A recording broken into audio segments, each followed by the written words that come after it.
So it's been forever since I've made a video, and a couple of things have happened. Um, First off, the biggest thing is that I've started back to work. So I got that call towards the end of July that I was going to have to come back extra early, and I needed to prep a bunch of stuff. So I've been just super busy for the last month, more than a month, really.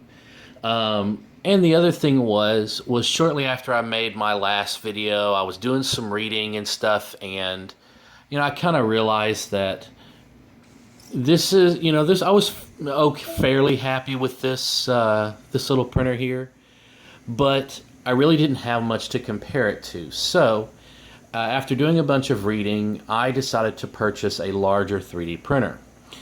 Now, the one that I really like, of course, is way out of my price range. I mean, I can't afford a $2,000 printer. So I was looking around and browsed the R3D printing on Reddit and looked at some of their recommended machines.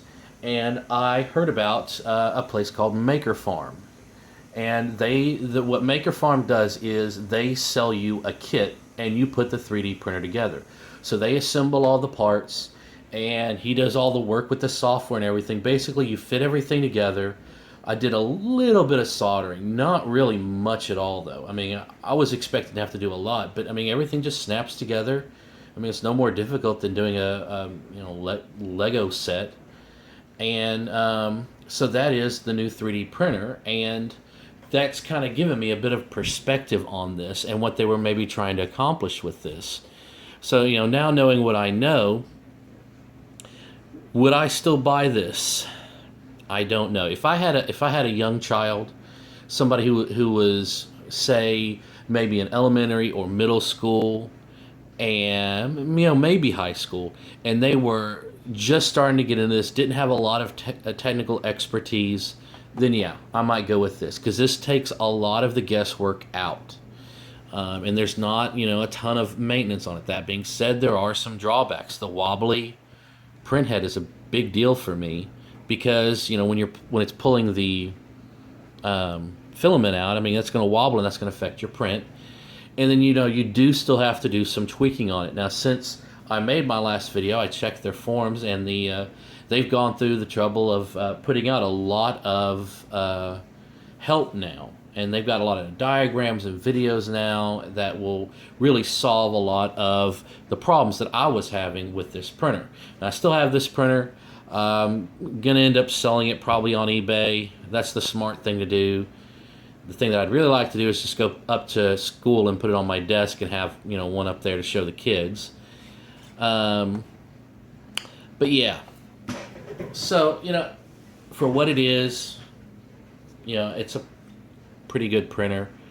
The problem is the price. I mean, when I bought this, it was listed at $350, and for not much more than that, you can get a printer bot Simple Metal, which is a much better printer. You're gonna have a huge print volume. I mean, one of the big things that really annoyed me about this was it was just so small. There was a lot of stuff that I wanted to print that I just could not print because it was so small. That, and it's also very slow. I mean, like really slow. Now that I've got this Maker Farm, it's I can have I have a better idea of how long things take to print. So I'm going to move over a little bit and show you my new 3D printer. So here is my new printer, and I almost had to turn my phone vertical in order to get this thing in there. So it is a 10-inch printer, which, if you know anything, that is gigantic. And to give you an idea of scale, here's the M3D right there. So I could literally print the M3D printer on my new 3D printer. And the price was not too bad on this, surprisingly. It was, I want to say I was originally looking at the 8-inch version, which was about $500. And I mean, I thought that was a great price at that. And I, read what people had said. It was a really good printer. But I happened to look and I was like, wait a minute, they've got a 10-inch for $100 more. And that thing's gigantic. So I went on, I figured if I'm going to buy one, I want to get one that's going to make me happy. And if I'm going to spend the money, I want to spend it and not be constantly regretting that I didn't get something a little bit better. So this thing is gigantic. The nice thing is, like, see, I'm printing off some stuff here from my classroom, and come over here and get some of these others.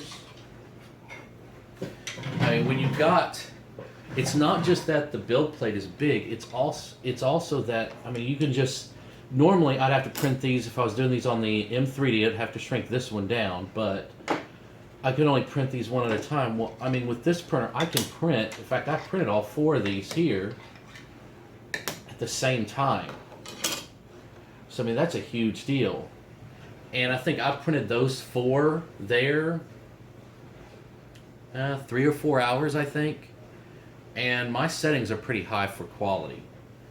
So, yeah, I'm really happy. I have made a couple of modifications, which is something, you really don't have to do with the M3D, but with this I had to.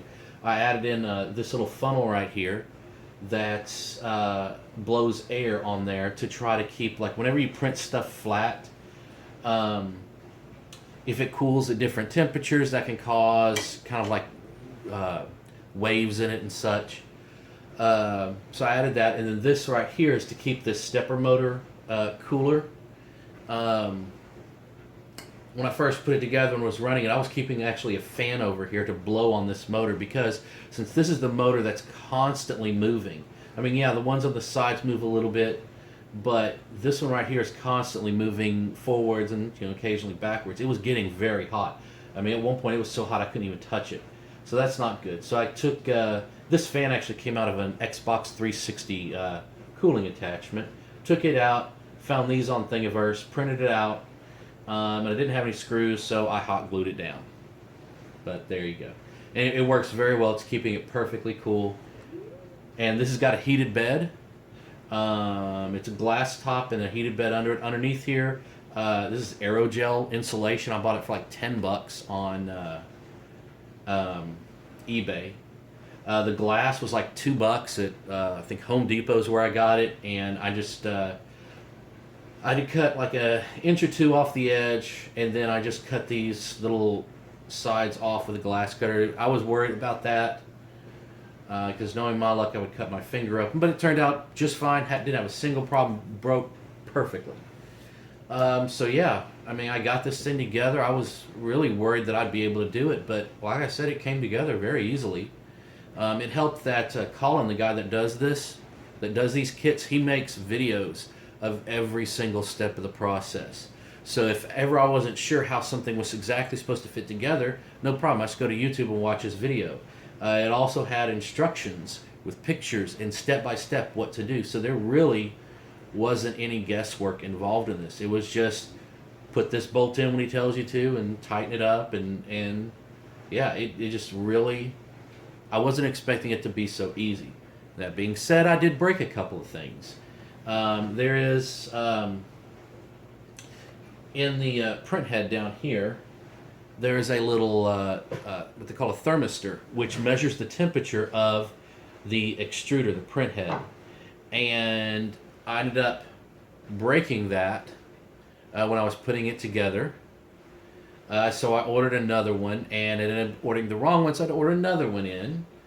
And then what else did I break on here? Oh, I blew my power supply, which is actually on the back there. I had to buy my own power supply, which was about $30, but that's fine. I mean, it really wasn't that big of an issue. But I ended up blowing that maybe, I don't know, third or fourth time I turned it on.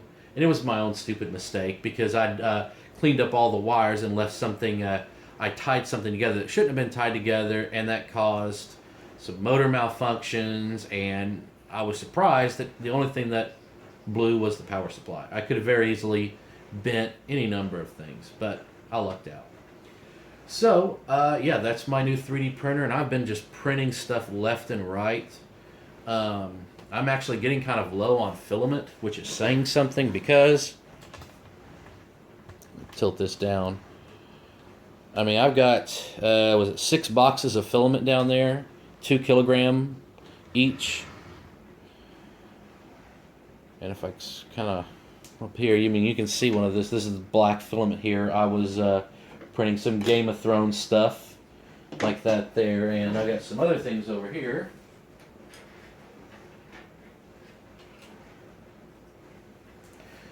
Yeah, I reprinted another one of these, so it's larger. And then, of course, the Targaryen. And then this thing here. Now, I probably could have printed... No, I couldn't have printed that on that. That's too big. But all in all, I'm still fairly happy with it. And yeah, I mean, I still, like I said, not very technical. You know, you don't really know your way around a computer very well. This simplifies a lot. Not everything, but it does simplify quite a bit of it. So again, got a young kid who's interested in 3D printing, maybe, you know, go for this. But, you know, if there's any doubt, if they're really good with computers, it might be worth it to spend a little bit more and get a kit or get a printer bot. And the printer bots you can actually get fully assembled for actually a pretty good price, fairly cheap. Maybe a little bit over $500. I think it's maybe a little bit extra. But, yeah. So from now on, I'm probably going to be making videos related to this thing. Just kind of depends on how busy I am this school year, which, you know, can never tell with all the different things that I do there on campus. So see y'all next time.